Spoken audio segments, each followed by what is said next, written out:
Hello friends, welcome back to my channel. New breaking news is coming. ये तो आपने सुना ही होगा हेडलाइंस में, न्यूज़ हेडलाइंस में, कि डोनाल्ड ट्रम्प नेटो और G7 कंट्रीज़ को प्रेशराइज़ कर रहे हैं इंडिया और चाइना पे 100% तक टैरिफ लगाने के लिए for purchasing Russian oil. It means they are blocking Russian oil market, creating a pressure on Russian oil. उसके पीछे का मेन रीज़न यूक्रेन नहीं है। यूक्रेन एक वन ऑफ आ रीज़न है, बट लेकिन असली रीज़न है Donald Trump wants to sell his own US crude oil in the market by blocking the Russian oil and make the profit out of it. Because oil mafia जो US का है, उन्होंने US की इन Donald Trump की party को huge funding दी थी इस election के टाइम पे, जो ये डोनाल्ड ट्रम्प जीते हैं इस टर्म का। सो मेन रीज़न खेला सारा क्रूड ऑयल बेचने के ऊपर है। बट लेकिन इस Russia being an autocrat country, आप उसको गन पॉइंट पे ये सब चीज़ें कि युद्ध के लिए मान जाओ, पीस टॉक के लिए मान जाओ, मैं आपकी मार्केट ब्लॉक कर दूंगा, ये सब चीज़ें आप एक ऑटोक्रेट के साथ नहीं कर सकते।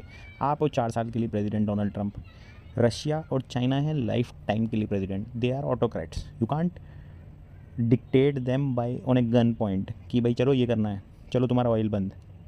दे वो अपनी कंट्री को रूल इस बिहाफ पे करते हैं, इसी ग्राउंड पे करते हैं कि they are very strong, they will revert back, push back the enemy in a very very strong way. तो आप क्या ग्लोबल पॉलिटिक्स समझते नहीं हो क्या? समझ नहीं आता क्या करता है ये ट्रम्प। इसको मेरे हिसाब से नोबेल प्राइज़ दे दो तो ये बिजी रहेगा, नोबेल प्राइज़ नॉमिनेट कर दो सब मिलके इसके लिए, बेटर यही रहेगा। क्योंकि अब देखो हो क्या रहा है, इधर से आपने उसको चैलेंज किया रशिया को, उधर से रशिया ने पहले 4 दिन पहले पोलैंड पे अपने ड्रोन भेज के टेस्ट कर दिया उनका एयर डिफेंस सिस्टम, और नेटो का क्या दम है नेटो में वो भी टेस्ट कर लिया उसने। अब वो नेटो को चैलेंज कर रहा है, भाई मेरे पे सैंक्शन लगाओगे, लो टेस्ट कर लिया मैंने तुम्हें, इतना दम है आ जाओ।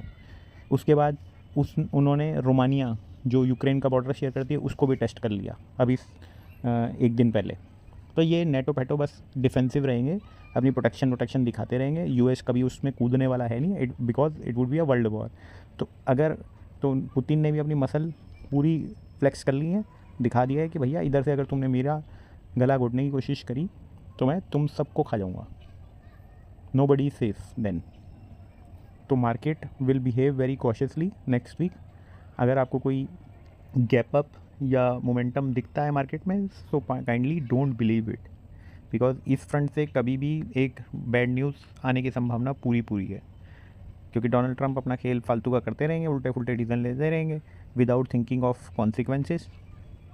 फिर वो तो यूटर्न ले लेते हैं, लेकिन जो बर्बाद होता है उसके लिए rest of the world is responsible. ठीक है, थैंक यू।